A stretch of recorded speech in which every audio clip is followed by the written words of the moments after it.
अब देखो यार, अगर तुम लोग बॉबी लेस्ली के फैन हो तो ये वीडियो तुम्हारे लिए मस्ट सी होने वाली है, क्योंकि गाइज एईडब्ल्यू में हर्ट सिंडिकेट फैक्शन के अंदर एईडब्ल्यू के ओरिजिनल रेसलर्स के शामिल होने को लेकर बैक स्टेज से बहुत बड़ी अपडेट आ रही है।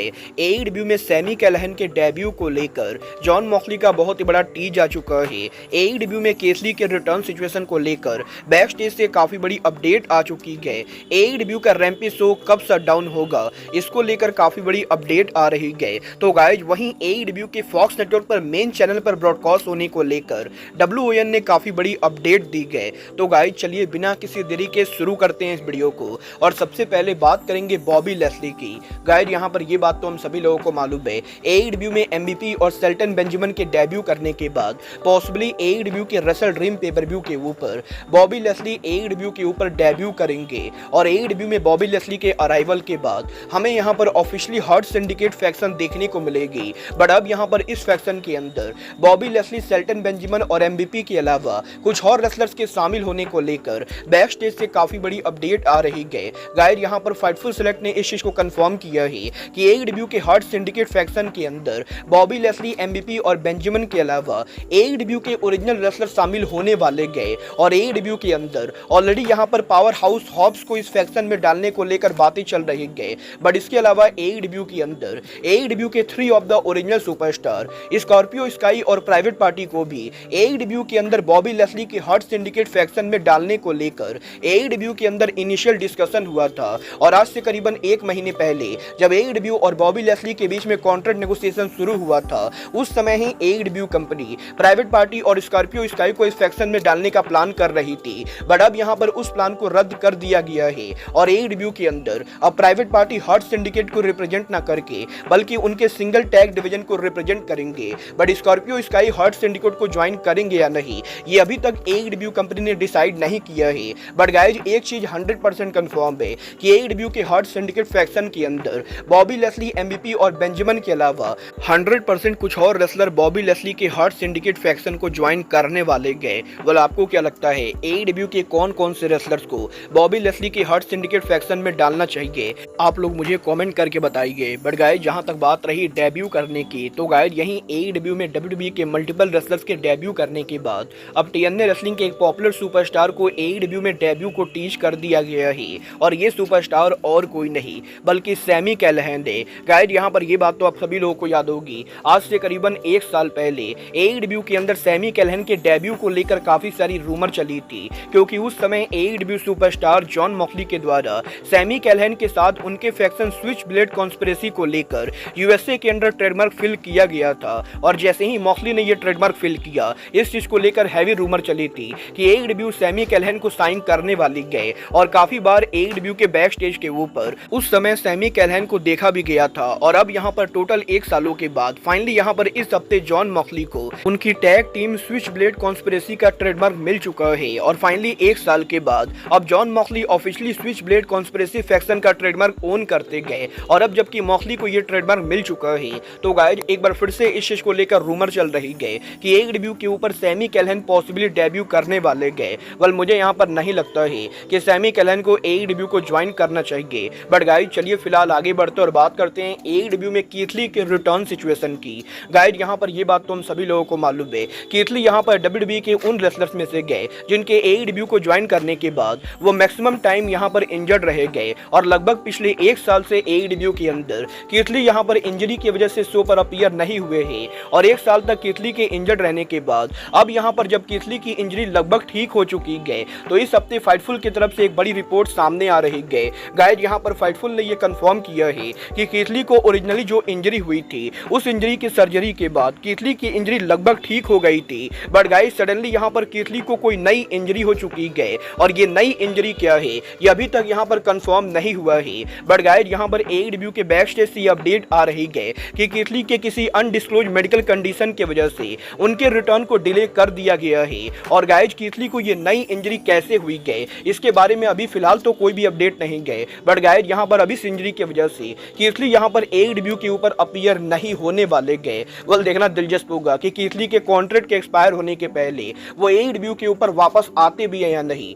बट गाइज चलिए फिलहाल आगे बढ़ते और बात करते हैं एईडब्ल्यू के रैम्पेज के शट डाउन होने की।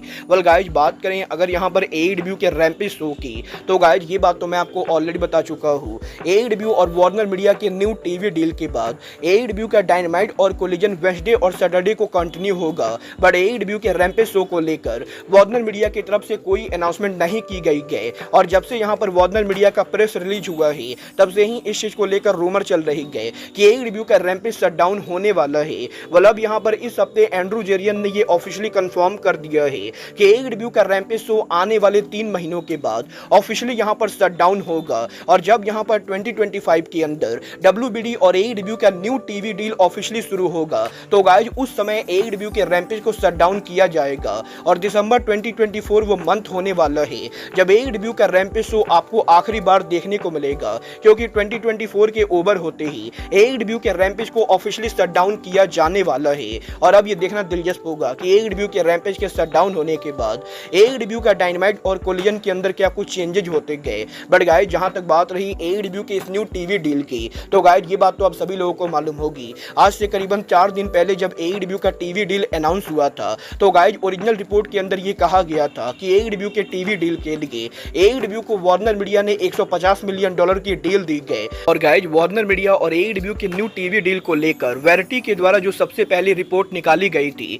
उस रिपोर्ट के ऊपर ही बाकी रिपोर्टर्स ने उनकी रिपोर्ट दी थी। और क्योंकि वैरायटी के रिपोर्ट के अंदर ये कहा गया था कि AEW कंपनी को अपवर्ड $150 मिलियन मिल रहे गए, तो गाइज इसीलिए इस चीज को लेकर काफी सारे लोगों ने AEW के मजाक बनाने की कोशिश की थी। और एरिक बिस्कॉफ सहित कुछ लोगों ने ये कहा था कि AEW के टीवी डील का 150 मिलियन मिलना AEW के लिए शर्म की बात है, क्योंकि कुछ ही दिन पहले स्पोर्ट बिजनेस जर्नल के द्वारा $170 मिलियन की बात हुई थी। और गाइज इस रिपोर्ट के सामने आने के बाद वैसे तो रेसलिंग ऑब्जर्वर WON और फाइटफुल सेलेक्ट सहित काफी सारे लोगों ने ये कंफर्म किया था कि AEW का न्यू टीवी डील $150 मिलियन का ना होकर बल्कि $185 मिलियन का है। बट गाइज तब भी यहाँ पर काफी सारे लोग बिलीव नहीं कर रहे थे।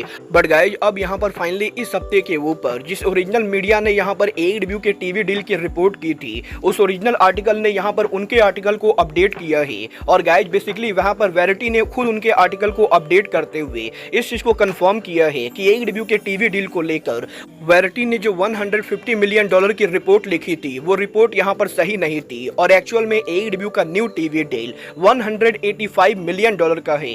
और अब यहाँ पर वैरायटी ने भी ये वेरीफाई किया है कि न्यू टीवी डील यहाँ पर टोटल $185 मिलियन का होने वाला है। वेल गाइज ये तो बात है WBD और AEW के न्यू टीवी डील की। बट गाइज चलिए फिलहाल आगे बढ़ते और बात करते हैं AEW के फॉक्स नेटवर्क पर अपकमिंग शो की। गाइज यहाँ पर ये बात हम सभी लोगों को मालूम है, नेक्स्ट ईयर AEW के रैम्पेज के शटडाउन होने के बाद AEW फॉक्स नेटवर्क के ऊपर पॉसिबली उनका न्यू शो लाने वाले गए, जो AEW के रैम्पेज शो को रिप्लेस करेगा।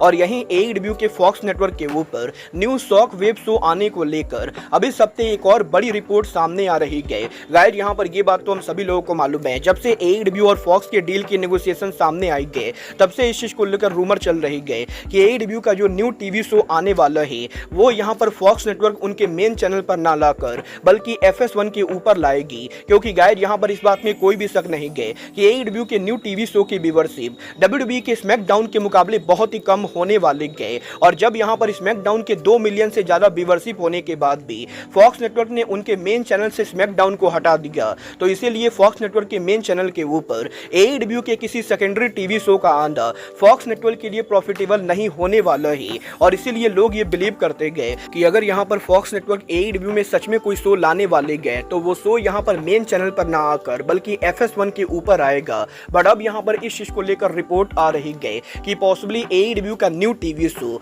फॉक्स नेटवर्क के मेन चैनल के ऊपर ही आने वाला है। और इसका रीजन फॉक्स नेटवर्क ना होकर बल्कि वार्नर मीडिया होने वाली गए। गाइस यहाँ पर वार्नर मीडिया ने AEW के साथ जो न्यू डील साइन किया है, उस डील के अंदर AEW और वार्नर मीडिया का डील यहाँ पर कंटेंट को लेकर एक्सक्लूसिव तो नहीं होने वाला है, बट वार्नर मीडिया ने इस चीज को लेकर एक्सक्लूसिव डील साइन किया है कि AEW का USA में टीवी शो केबल के ऊपर सिर्फ यहाँ पर वार्नर मीडिया के चैनल्स के ऊपर ब्रॉडकास्ट होगा। और क्योंकि TNT और TBS नेटवर्क केबल चैनल है, तो इसीलिए वार्नर मीडिया नहीं चाहती गए कि AEW यहाँ पर किसी और केबल चैनल के ऊपर उनका कोई और शो ब्रॉडकास्ट करे। और वार्नर मीडिया के कॉन्ट्रैक्ट में ये क्लॉज होने की वजह से अब यहाँ पर फॉक्स नेटवर्क के ऊपर AEW को अगर यहाँ पर उनके टीवी शो को लाना है, तो AEW को ये मेक श्योर करना पड़ेगा कि वो यहाँ पर उनके टीवी शो को फॉक्स नेटवर्क के केबल चैनल पर ना लाकर बल्कि ब्रॉडकास्ट चैनल के ऊपर लेकर आए। और क्योंकि फॉक्स नेटवर्क का FS1 चैनल केबल चैनल है, तो इसीलिए यहाँ पर FS1 के ऊपर AEW उनके टीवी शो को ब्रॉडकास्ट नहीं कर सकते गए।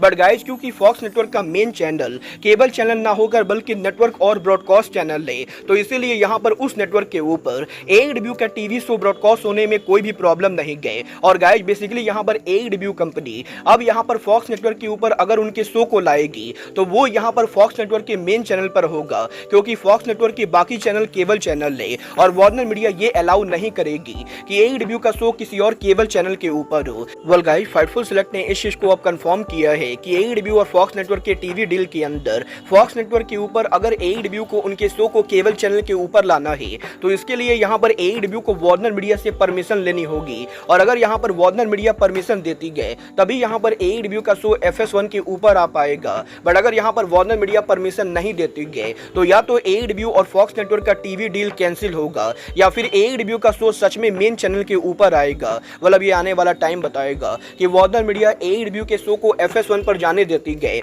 या फिर AEW को उनके शो को मेन चैनल पर ले जाना पड़ता है। बट गाइज अब आज के इस वीडियो में बस इतना ही। मैं मिलता हूँ आपसे अपने अगले वीडियो में। बट गाइज तब तक के लिए good bye, good night and bang.